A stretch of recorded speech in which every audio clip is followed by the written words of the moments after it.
Well, it looked like Charlemagne I can't even call him the god. Charlemagne the thing didn't learn his lesson, nor did any of his cohorts on the Breakfast Club. Now, we have brought to you the story. Everybody knows the story of DJ, right? Everybody knows DJ Daniel. Well, he got, they brought into the inaugurate or the statement that President Trump, he got honorarily added to the Secret Service and all that good stuff. Cancer survivor. His dad carries him everywhere.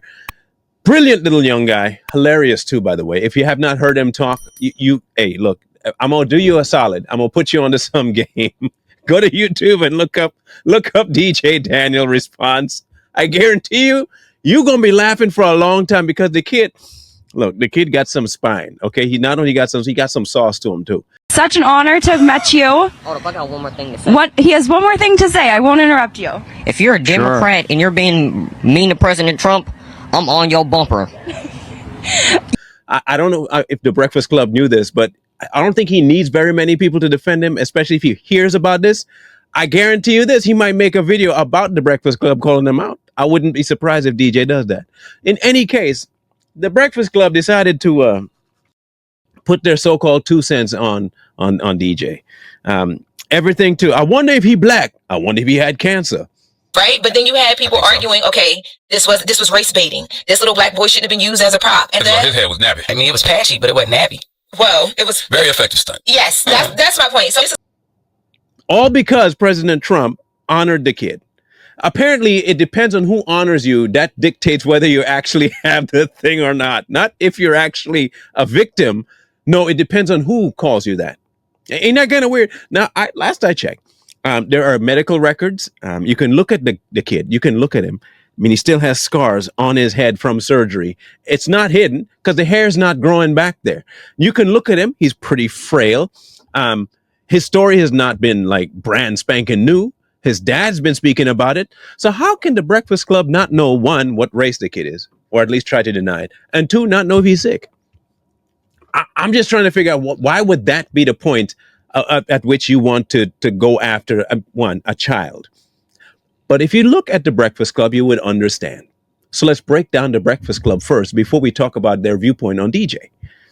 The Breakfast Club pushes very important issues in the black community. I say that facetiously, of course, because they don't. In fact, many of their number learn how to abuse the black community, either by housing or by manipulation. Charlemagne the God doesn't even like being black. Please don't forget that he was also about 50 shades darker before, and then that didn't work for him, so he had to kind of lighten things up a little bit. Not to mention, most of their conversation revolves around things that they've never actually involved themselves in. Oh, this is abuse here, this is abuse here. Have you been through it? No, I got money. I'm oppressed. You're oppressed? Yeah. How much money you got? Forget that. I'm oppressed. Now you have a little kid who's trying to make it as a police officer, or at least in law enforcement, and battling something that no one on the outside can help him fight. It's a personal battle, cancer. And you have the spine, or the lack thereof, to attack that, much less go after the guy's card. I will call it black card because that's what they hand out apparently, to try and decide whether or not he was black enough to be in that situation. What is wrong with these people? So this is how I guess they gauge blackness now. If a certain person acknowledges your blackness, you're not black. Unless they acknowledge you're black, then you're black. So I guess by that definition, probably Corey and I would be white. I don't know what race we would be at this point. I don't know. I just thank God that we have not gone through cancer. Heaven alone knows what the Breakfast Club would say about us then. But DJ is the one they decide to go after. All because who? Trump honored him. You see, here's what the problem with hate, and Corey said this to me multiple times. Hate is terrible. Hate will make you do some things that will be like, people will look at you and like, are you serious? Their dislike and discontent and disliking of Donald Trump is at such a high level. I want you to look at this comparison. They hate that man so much. And trust me, there's plenty about Donald Trump not to like. I get it. But their hate, visceral hate for President Trump is at such a high level that they're willing to throw a cancer surviving and currently fighting child under the bus and remove the one identifier that is obvious about him being black. All because they don't like President Trump. Now, what does that tell you about the state of, one, politics in America, and two, the social state of America? We are a doomed nation. Let's just look. If this continues, forget calling us the United States. Just call us the divided states. In fact, split us up into individual countries and be done with it. Because at this point, it makes no sense.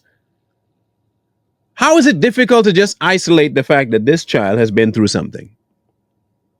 Okay, this particular child, yes, that particular child. But what about Trump? We're not talking about Trump. We're talking about DJ Daniels. What about him? He's a cancer survivor. Are you sure? Because the way we are today is not rectifiable anytime soon. Why? Because no one's willing to listen. Everybody has their own biases that they're trying to confirm, or they have their viewpoint that they don't want to let go of. And it doesn't matter what the truth of the matter is. It only matters what they believe. And as long as they believe it, to them, it's true. So I have two very choice statements to make to the Breakfast Club. Y'all are in no moral place to give anybody advice. From ratchet behavior, hoe-like behavior, and stupid behavior. I don't know which one of them you've decided to make your mantra, but all three seem to just collide in one cataclysmic event on your podcast. Like it almost as though not one of you possess a brain cell to split in half to start rubbing together. Like I'm confused as to how you made it this far monetarily, but I actually do understand. Because you know exactly how to make money, and I will give you at least that much. You know how to use division, hate, violence, and anger to make money. You're good at that.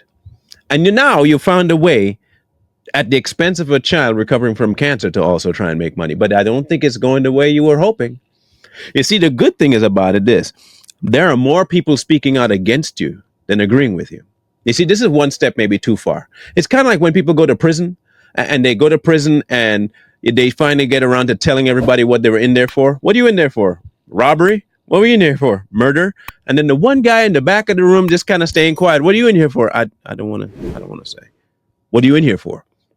Because if you tell him he's in there for abusing a child, he's dead. That kind of thing. You did the one thing that you shouldn't do in prison. You went in and told everybody, I hate kids. Charlemagne, you went one step too far, bro. In fact, all of y'all went one step too far. You were on the cusp of doing it before. But I'm kind of thankful for DJ's life because now you were exposed. You don't have the black community's heart. You don't want their benefit. You want their money, though. Oh, you love that money. You love the cash and you love the attention. You didn't get it before. Maybe you didn't get it when you were a kid. I don't know. But you get it now. But you see, in all of your getting of this attention, you lost sight of something. The attention you were getting was based on something tangible. This one isn't, though. And there are more people today that are looking at the situation and are actually happy, left and right, for DJ. They're genuinely just happy that a kid can be a kid. And back in the day, people always used to be like, at least me, I used to want to be like Rambo. Every kid had a dream of something extreme. I'll be a doctor, or I'll be this. DJ still has that dream, even in spite of maybe not possibly living to have it done. And you picked that battle? And that hill is really small, that you picked to die on. But hey, if it means the end of the Breakfast Club, you don't see me crying. I will not be the one saying, shoot, Breakfast Club is no longer here with us. Oh, man, I ain't going to be that one. That'll be just like saying rap music is no more. I'll be happy with that. Why? Because it's a detriment. There's nothing positive it adds to society. It doesn't give any positive viewpoints. It doesn't aid anybody. It doesn't help anybody.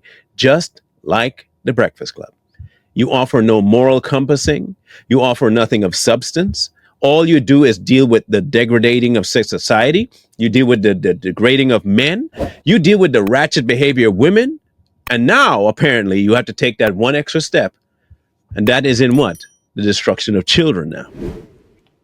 Well, sometimes prayers do get answered where we ask God to get rid of all the evil that is around us, and you might just be the stepping stone. I'm just grateful people woke up. But for the rest of you that ain't up yet, I'm going to use my buddy's favorite line. You better wake up before you go to sleep.